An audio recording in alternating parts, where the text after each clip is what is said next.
the president's keepers. However, two charges or complaints have been laid against him by the State Security Agency, one against Pauw and a similar charge against a former State Security Agency employee, both allegedly in contravention of the Intelligence Services Act. But where do we draw the line between good journalism and crossing state boundaries? Well, joining us from our Sea Point studio tonight, Advocate Rod Solomons. And Rod, you're also the convener of a group supporting South Africa and against the kind of revelations that we've seen in this book. Are you a lawyer and activist? Yes, I'm the convener of the South African First Forum. It's a group of patriots. We are actually wanting to empower ordinary South Africans to get their voices back in order to hold those who are in positions of authority accountable. And we also want consequences for those who are being held accountable. So we telling ordinary South Africans, get your voices back, speak truth to power. And we are saying on a regular basis, we are saying we've had enough of this mismanagement of our country.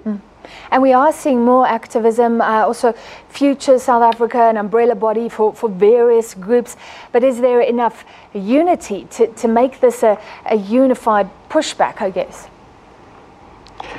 Yes, obviously, you know, those who are in positions of authority want us to get tired about all of this. But the more the merrier, and we are encouraged that thousands of South Africans are getting the voices back. And there are numerous organizations that are doing what we are doing. And we're saying the actions of the State Security Agency and the current government is a sign of kragdadigheid and paranoia. They remind us of the worst excesses of the apartheid regime.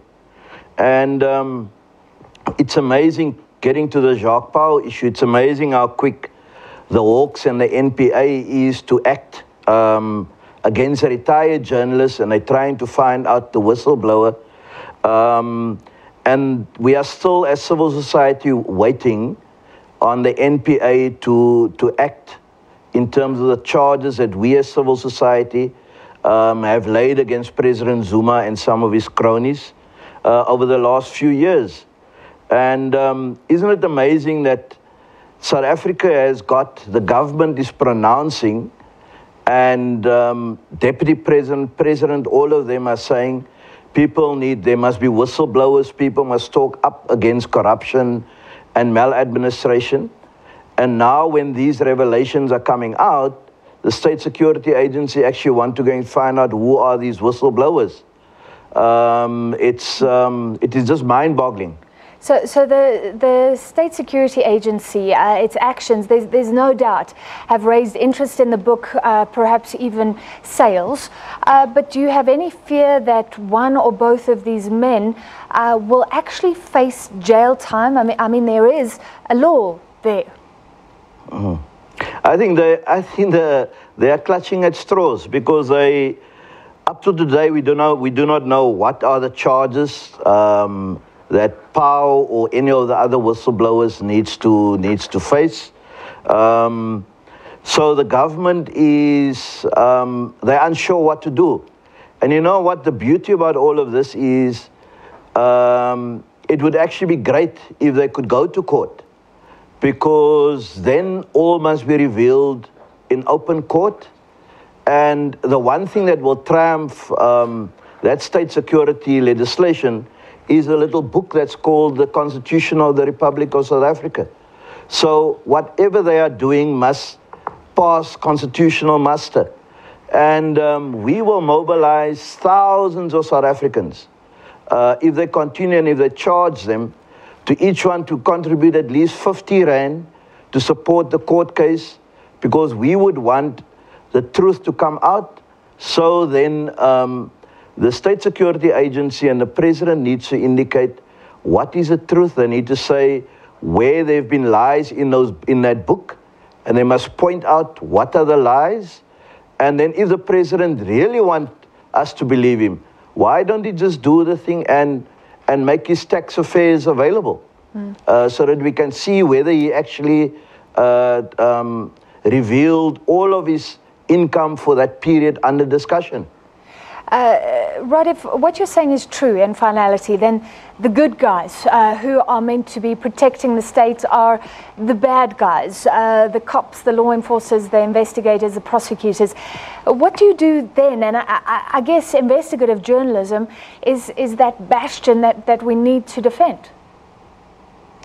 You know what? The one thing that we need to do, as I say continuously, this is a marathon, it's not a sprint. President Zuma, with the support of Sean Abrams and whoever else, will try and maneuver out of corners. But the work that investigative journalists and academics and others are doing, they are actually shining the light, the torch, on the dark and murky corners in our country. And you know, I read the book, and I read it about maybe twice. And there's an interesting stat. I marked all the names and so on. In that book, there's 182, I call them baddies, as my children would say when they were smaller. And there's about 30 bad entities mentioned in that book. So that's over 200 bad entities and people. And there were 18 good public servants and officials were mentioned in that book that actually started speaking out, and we hear it, we getting aware of it during the parliamentary hearings. And the more people get courage in doing that, the more the space for those who want to either capture the state or emasculate our public institutions, the less room there is for them to maneuver. So as a SA First Forum, we are saying we will support Jacques Pauw and other journalists and other academics and other people and whistleblowers when they reveal all of this information. We obviously say you can't just take everything as gospel. You need to test it, etc. So if they feel that there's anything that's an untruth, take the person to court. Don't muzzle them. Take them to court and then go and make your case. But then at the end of the day, if a judgment goes against you, there must be consequences. Yes. There have been too many judgments that have gone against either President Zuma or some of his ministers or some senior public officials. What happened? They stay in their positions, they get redeployed, and there are many, many, many other good, competent South Africans who could do the job that they are doing. All right, we have to leave it there. Advocate Rod Solomons, thank you for your time this evening, the convener of SA First Forum, and yes, saying they'll put their money where their mouth is when it comes to supporting the author Jacques Pauw.